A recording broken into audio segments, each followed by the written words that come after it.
Hi guys, I'm Joel Thompson, the founder of the Mindset Project. I'm here to help you guys, guide you through this difficult period with some tools and strategies from the Mindset Project. I am not a professional. These tools and strategies are being provided to me by professionals, but I'm here now to give them to you, to help you, guide you through these difficult times, to help you stay resilient, not just you, but your family and friends. And it's a simple guide for your mental health and well-being. The reason I'm so passionate about the mental health space is because through my own story, from a young child, I've come through my own adversity, through a difficult upbringing, through some hiccups along my career, and only recently having a head injury that put me in hospital for weeks. There's different periods through my life where I had to be resilient and rely on these tools and strategies to pull me through. And now I want to help you guys. I want to help you guys through this tough time. I want to help you, provide you with the tools and strategies that have helped me. Help me stay resilient and help me stay healthy. I want you guys not to keep for yourself, but to spread it through your family. It is so important that we come together and we help each other through this time. Mental health and mental illness are not the same things. Everyone has a mental health, like everyone has a physical health. It's important to keep both healthy. Not everyone experiences mental illness, and if you do, you are not alone. I want to make that clear, and there is help out there for you, and there is helplines and places you can go to. If we look at mental health as a bit of a scale, or in fancier terms, a continuum, you may sit anywhere along the line on any given day. At the end of the scale, you might be experiencing a peak mental health and a really thriving. And at the other end, you could be pretty unwell and experiencing thoughts or feelings about suicide. Many people seem to operate around the middle.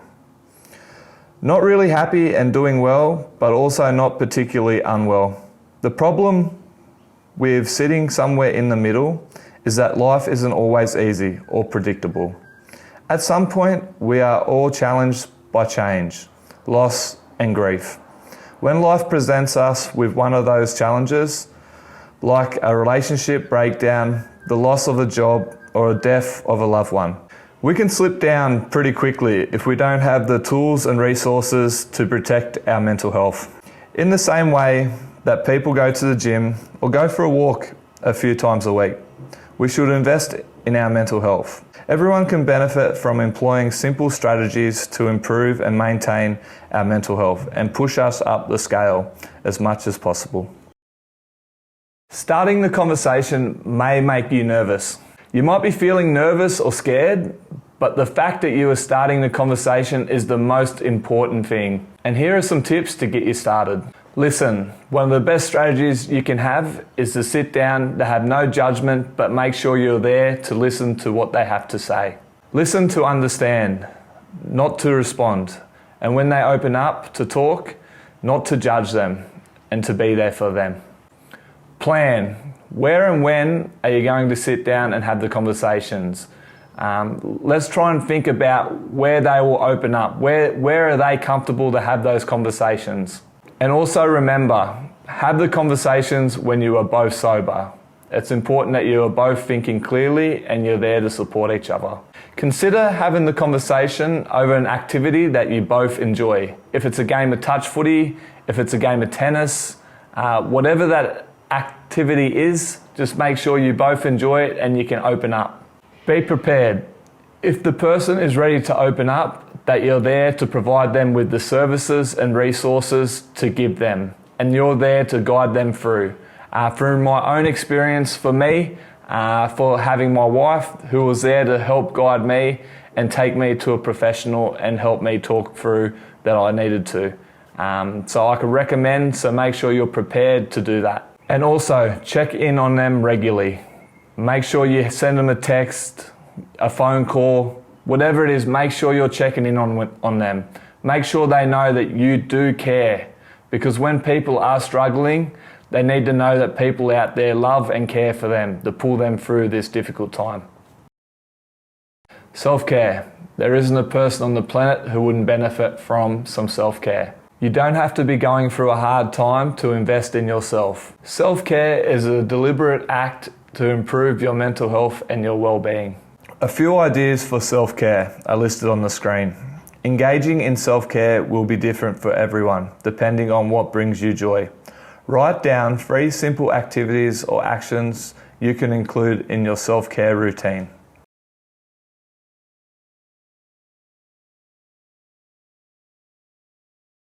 A distraction box is a temporary relief to help you through feelings of discomfort and distress. A distraction box is something you can go to that can help you through strong emotions. So if you are really struggling, to open up that distraction box and have a look at memories or photos or things that can bring you comfort during those tough times. I know for me, I had photos of my children, my nan, different items that really, when things were quite dark, I went to that box and it brought me back and got me back to a state that I needed to be to pick myself back up and to move forward. I want to make this clear. A distraction box does not take the place of professional support. And for you to get that professional support, that's the most important thing I could possibly say to you guys. Creating a distraction box can be quite easy. You can grab a shoebox, you can just grab photos of your loved ones, things that really mean something to you.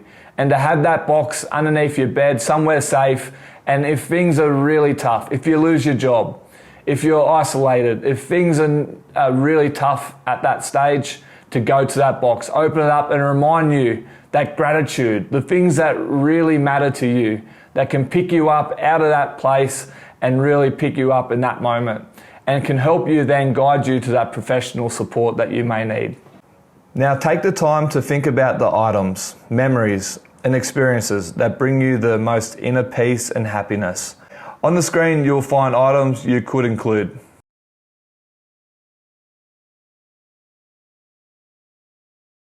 Lifestyle strategies.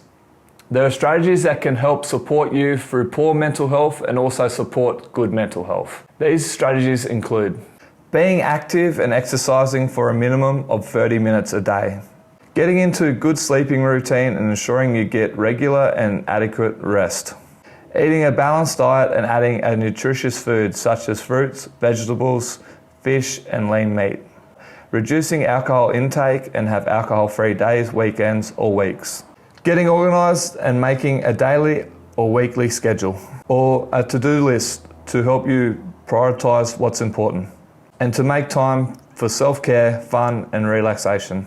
Use your support networks. Think about the people who help you to be the best version of yourself and spend time with them. Drink loads of water and stay hydrated.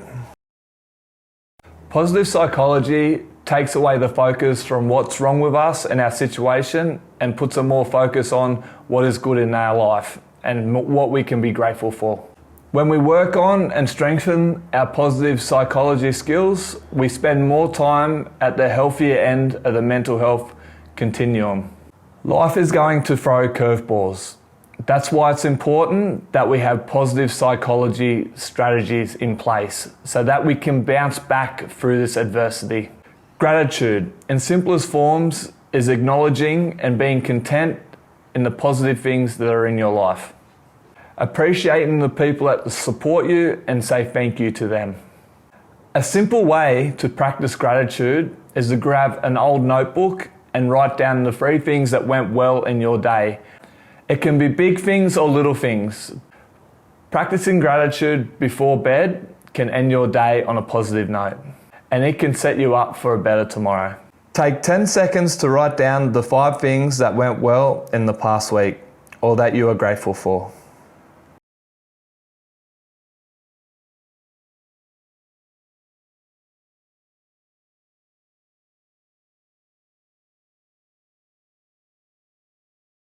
Goal setting is a protective factor for your mental health. It helps us focus on the future and gives us a sense of purpose. Think about an area in your life that causes you stress and that you want to be stronger in. This will really maximize the impact of a goal. This could be in an area of finance, education, relationships, culture, a variety of different areas in your life that you can focus on. Structuring a goal and writing it down is an important part of the process. One way to structure a goal is to keeping it SMART. Specific. What is it exactly that you want to achieve? Include details. Avoid setting vague goals, like, I want to be a better friend. A more effective goal would be, each week I would like to reach out to at least one friend and let them know I am thinking of them and grateful for their friendship. Measurable. Make sure that you know how your goal will be measured. Instead of a goal of drinking less, limiting yourself to no more than 3 standard drinks each time you go out is a clearer and more effective goal. You will easily know when you have achieved it because there is a clear measure. Achievable. A long-term goal may need some shorter-term goals in order to reach the end goal. Short-term goals help to keep us motivated and help us to experience and celebrate our small wins along the way. If you have never been a runner before and you'd like to run a marathon, maybe set some short-term goals first, aiming to complete a 3-kilometre run without stopping first, for example. Realistic. It can be discouraging if you set ourselves goals that are unrealistic and then we fail to reach them. Goals should extend us, but we also need to think about what is reasonable. It might be a nice idea to save $10,000, but if you don't have a lot of extra income, that might not be realistic. Aiming to save $25 or $50 per week might be more realistic and also a really great result. Timed. Make sure that you give yourself a realistic time frame to achieve your goal. Having a deadline means that you have to maintain a focus and a key to keeping motivated. If I have a goal to lose 5 kilos, but I don't say by when, then I can skip more training sessions than I should. Or eat that extra pastry because there is no time pressure. Using the SMART template, set yourself a goal, SMART.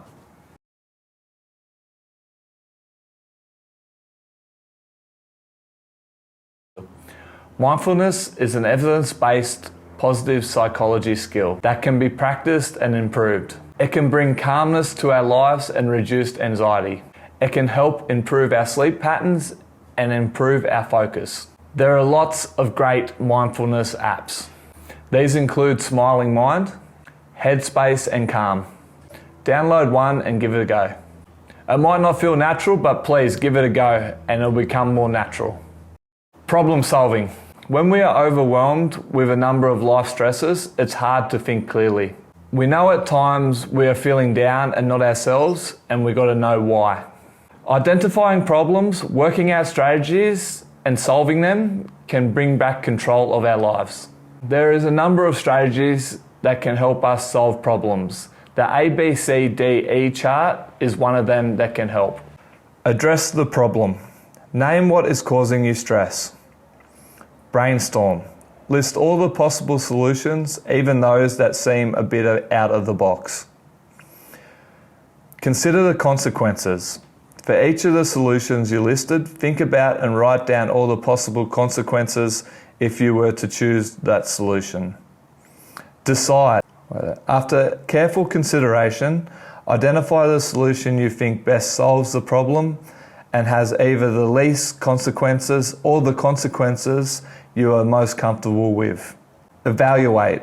In a few weeks after you have made your decision and acted upon it, evaluate your decision. Was it the right one? Were there any unexpected consequences? Is the problem solved? Do you need more support to alleviate this life stressor or problem? Safety plans are a proactive tool to keep people safe during times of stress. Safety plans are created to help the person who is struggling and those around them to make decisions to keep them safe. This process of designing a safety plan is best done in collaboration with the treating health professional. A template of a safety plan is found on the screen. Getting the support you need. A local GP is a really good starting point for someone who is struggling with their mental health. It's important that you have a good relationship with your local GP where you can feel comfortable about opening up and being honest. A GP can write you a mental health care plan. They can provide you with trained professionals and Medicare rebates. This makes the treatment free and low cost. Medication is part of some people's treatment for mental illness. In the same way that medication is provided to people with their physical health. An effective treatment plan will also include talk therapy and also lifestyle strategies.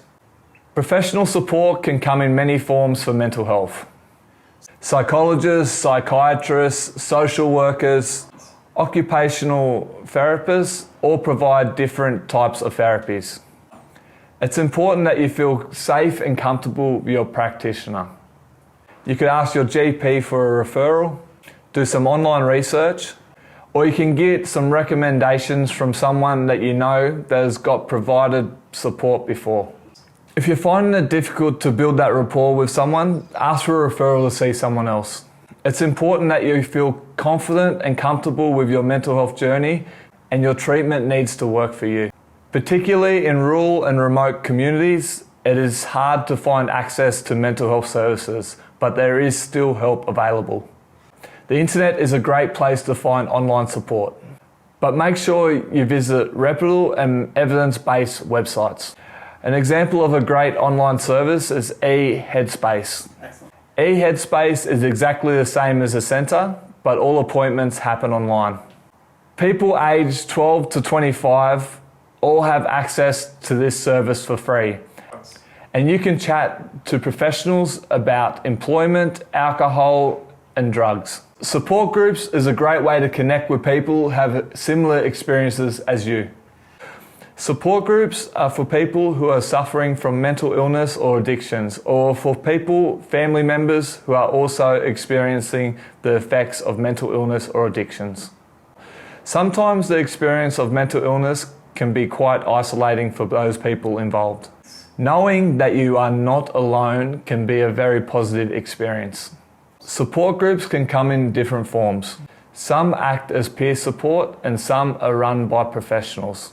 For local and national services, please look at the back of the booklet or visit the website on screen.